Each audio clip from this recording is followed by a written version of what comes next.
नमस्कार दोस्तों, स्वागत है आपका अपने YouTube channel forum help desk में। दोस्तों आज हम बात करेंगे आरपीएससी द्वारा जारी किए गए first grade teacher agriculture online form 2025 के बारे में। तो दोस्तों जैसा कि आप देख पा रहे हैं, हम हैं राजस्थान पब्लिक सर्विस कमीशन की ऑफिशियल वेबसाइट पर। यहाँ से हम जाएंगे इसके ऑफिशियल नोटिफिकेशन पर। तो चलिए दोस्तों देख लेते हैं आज का ऑफिशियल नोटिफिकेशन। तो देखिए दोस्तों, राजस्थान लोक सेवा आयोग अजमेर द्वारा जारी किया गया विस्तृत विज्ञापन भी हम आ चुके हैं। दोस्तों ये जो विज्ञापन है 28 अगस्त 2025 को जारी किया गया है। दोस्तों आयोग द्वारा माध्यमिक शिक्षा विभाग के लिए राजस्थान शिक्षा सेवा अधिनियम 2021 के अंतर्गत प्राध्यापक कृषि के कुल 500 पदों पर भर्ती हेतु ऑनलाइन आवेदन आमंत्रित किए हैं। दोस्तों 500 पदों के लिए जो है दोस्तों यहाँ पर भर्ती निकाली गई है फर्स्ट ग्रेड टीचर की एग्रीकल्चर की। तो दोस्तों आगे बढ़ते हैं, देख लेते हैं एजुकेशन क्वालिफिकेशन यहाँ पर क्या दी गई है। दोस्तों अनिवार्य शैक्षणिक योग्यताएं 4 ईयर बैचलर डिग्री, आपके पास 4 साल की जो है बैचलर डिग्री होनी चाहिए, वो एग्रीकल्चर में आपके पास की हुई होनी चाहिए। और post graduate in relevant subject of agriculture horticulture. इसके साथ ही आपके पास दोस्तों जो है बैचलर ऑफ एजुकेशन बीएड की डिग्री होनी चाहिए आपके पास, जो है national counselling for teacher education के द्वारा आपको सर्टिफिकेट जो बीएड का दिया हुआ होना चाहिए। दोनों चीज़ आपके पास दोस्तों होनी चाहिए। इसके साथ ही दोस्तों दो नंबर यहाँ पॉइंट दिया गया है वर्किंग नॉलेज ऑफ हिंदी। आपको है जो है हिंदी भाषा का ज्ञान होना चाहिए, आपको हिंदी भाषा लिखना आना चाहिए, देवनागरी की स्क्रिप्ट जो है, और इसके साथ ही आपको थोड़ा बहुत राजस्थानी कल्चर का नॉलेज होना चाहिए। आगे बढ़ते हैं दोस्तों यहाँ पर देखो एक महत्वपूर्ण पॉइंट दिया गया है शिक्षा अर्हता संबंधित प्रावधान।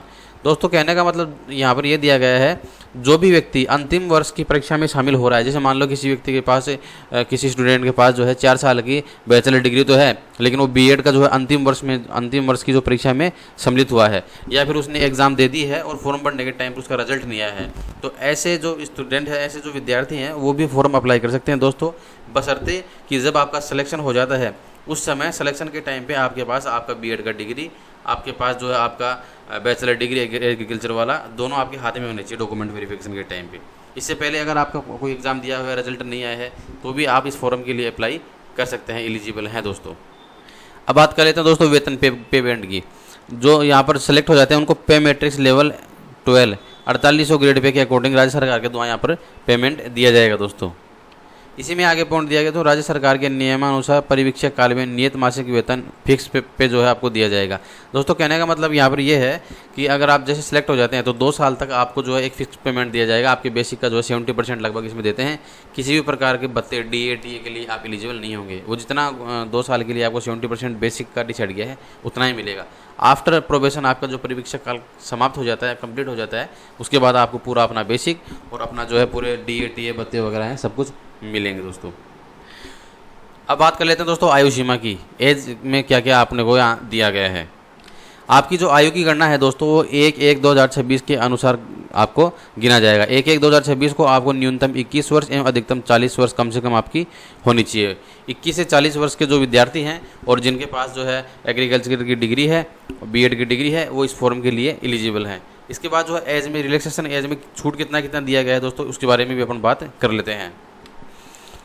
छूट की अगर बात करेंगे दोस्तों आयु में, तो राजस्थान राज्य के अनुसूचित जाति, अनुसूचित जनजाति एवं अन्य पिछड़ा वर्ग, अति पिछड़ा वर्ग, आर्थिक रूप से कमजोर वर्ग का जो पुरुष है, मेल कैंडिडेट है, उसको यहाँ पर दोस्तों है मिनिमम 5 वर्ष का जो है आयु में छूट दी गई है। कहने का मतलब 40 वर्ष तो दिया गया है सरकार के द्वारा और 5 वर्ष यहाँ 45 वर्ष तक वो है इस फॉर्म के लिए एलिजिबल है, यहाँ फॉर्म भर सकता है। आगे बात करेंगे दोस्तों राजस्थान की अनुसूचित जाति, अनुसूचित जनजाति एवं अन्य पिछड़ा वर्ग, अति पिछड़ा वर्ग, आर्थिक रूप से कमजोर वर्ग की जो महिलाएं हैं दोस्तों, सेम उसी वर्ग की जो महिलाएं हैं उनके लिए 10 वर्ष की छूट है यहाँ पर। कहने का मतलब 40 वर्ष तो डिपार्टमेंट ने दिया है और 10 साल मतलब 50 साल तक कोई भी महिला इस पोस्ट के लिए एलिजिबल है दोस्तों। वहीं अपन बात करते हैं दोस्तों सामान्य वर्ग की महिला के लिए। जो सामान्य श्रेणी जनरल कैटेगरी की जो महिला है उसके लिए केवल और केवल पुरुषों के समान 5 वर्ष का जो है यहाँ पर आयु में छूट दी गई है। मतलब 40 + 5 45 वर्ष तक कोई भी जनरल कैटेगरी की महिला है, सामान्य कैटेगरी की महिला है, वो 45 साल तक अपना फॉर्म अप्लाई कर सकती है दोस्तों। आगे बात कर लेते हैं दोस्तों, तो विधवा जो महिलाएं रहती हैं, विच्छिन्न महिलाएं रहती हैं, उन महिलाओं के लिए जो है किसी भी प्रकार की आयु सीमा का यहाँ पर प्रावधान नहीं किया गया है। अधिकतम आयु सीमा का कोई प्रावधान नहीं किया गया है, लेकिन बशर्ते सरकार का जो 60 वर्ष का उनका रिटायरमेंट का टाइम है उससे पहले उनका फॉर्म लगना चाहिए 50, 52, 55, 57 तक। 60 साल के बाद में उनका फॉर्म कोई भी अप्लाई नहीं किया जाएगा दोस्तों। तो यही यहाँ पर दिया गया है। जो विधवा महिलाएं हैं उनके लिए किसी भी प्रकार का आयु सीमा में यहाँ पर फिक्स नहीं किया गया है। चलिए दोस्तों आगे बढ़ते हैं। अब बात कर लेते हैं दोस्तों सिलेक्शन प्रोसेस की। चयन प्रक्रिया कैसे आपका जो है किया जाएगा। अभ्यर्थियों का जो चयन है दोस्तों वो प्रतियोगी परीक्षा के माध्यम से किया जाएगा। आवश्यकता पड़ने पर आयोग द्वारा उत्तर पत्रक उत्तर पुस्तिका के मूल्यांकन में मॉडरेशन मतलब नॉर्मलाइजेशन की पद्धति को भी अपनाया जा सकता है। अगर पेपर 2-3 पारियों में हुआ है, किसी का टफ आया है, तो जो है नॉर्मलाइजेशन करके भी आपका मेरिट लिस्ट जो है तैयार किया जा सकता है। फाइनल जो है आपका सिलेक्शन दोस्तों वो लिखित परीक्षा में प्राप्त मेरिट जो है उसके क्रम में व्यवस्थित होंगे। लिखित परीक्षा में आप जो भी अंक प्राप्त किए होंगे उसके अकॉर्डिंग आपका मेरिट बनेगा और उसके अकॉर्डिंग ही आपका जो है सिलेक्शन होगा दोस्तों। परीक्षा का स्थान एवं आय, परीक्षा किस जगह पे होगी और कौन से महीने में होगी, इसके लिए अलग से डिपार्टमेंट की साइट पर नोटिस जारी कर दिया जाएगा। इसके लिए भी हम आपका अलग से एक वीडियो बना देंगे जैसे डेट आएगा दोस्तों। इसके लिए हमारे चैनल को लाइक सब्सक्राइब कर लीजिए दोस्तों, बेल आइकन के बटन को दबा लीजिए ताकि कोई भी नोटिफिकेशन हो सबसे पहले आप तक पहुंच जाए। आगे बात करते हैं दोस्तों परीक्षा योजना के बारे में। आपकी जो परीक्षा है वो किस प्रकार से ली जाएगी दोस्तों। यहाँ पर दिए गए हैं आपकी जो परीक्षा है जिसके सभी प्रश्न वस्तुनिष्ठ प्रकार की होंगी। कहने का मतलब आपको ऑब्जेक्टिव टाइप OMR शीट दिया जाएगा, उसमें आपको विकल्प दिए जाएंगे, एक ऑप्शन के 5 विकल्प दिए जाएंगे, उसके अकॉर्डिंग आपको एग्ज़ाम लिखना है दोस्तों। महत्वपूर्ण बात यहाँ पर दोस्तों है आवेदन अवधि। आवेदन की अवधि है दिनांक 4/9/2025 से 4 सितंबर से दोस्तों ये फॉर्म स्टार्ट हो जाएंगे और 3/10/2025 3 अक्टूबर 2025 को रात को 12 बजे तक ये फॉर्म चालू रहेंगे दोस्तों। तो मेरा सजेशन आपको ये रहेगा दोस्तों, समय रहते हैं आप जो है जल्दी से जल्दी फॉर्म भर दीजिए। बाद में क्या RPSC की साइट सर्वर वगैरह क्या डाउन रहता है, इसके चलते आप जो है फॉर्म से वंचित ना हो जाएँ। तो जैसे 4 तारीख को फॉर्म स्टार्ट होता है 5-6 को आप अपना फॉर्म अप्लाई कर दीजिए दोस्तों। आवेदन प्रक्रिया की बात करेंगे दोस्तों। जो आवेदन प्रक्रिया है वो यहाँ पर डिपार्टमेंट जो RPSC का जो ऑफिशियल वेबसाइट है rpsc.rajasthan.gov.in पर जाकर के आप कर सकते हैं, या फिर अगर आप राजस्थान के कैंडिडेट हैं तो SSO पोर्टल यहाँ पर दिया गया है SSO ID, उसी के माध्यम से आप जो है आवेदन कर सकते हैं। SSO पोर्टल sso.rajasthan.gov के माध्यम से लॉगिन कर सकते हैं और सिटीजन ऐप में जाकर के हमारी रिक्रूटमेंट पोर्टल एक रहेगा ऑप्शन, उस पर क्लिक करके आप अपना फॉर्म स्वयं ही मोबाइल से घर पर बैठ करके भर सकते हैं आराम से दोस्तों।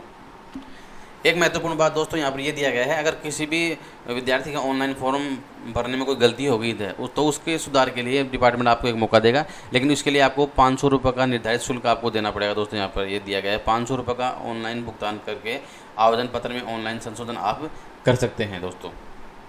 उसकी भी एक निर्धारित समय सीमा होती है, 10 दिन का आपको टाइम दिया जाएगा। 10 दिन के अंदर अंदर अगर आप अपना कोई एडिटिंग वगैरह कुछ करना चाहते हैं, नाम डेट ऑफ बर्थ वगैरह में कुछ मिस्टेक हो गया है आपके, तो 500 रुपये का इसके लिए फ़ाइन है डिपार्टमेंट के द्वारा। 500 रुपये दे करके आप अपना जो है एडिटिंग कर सकते हैं।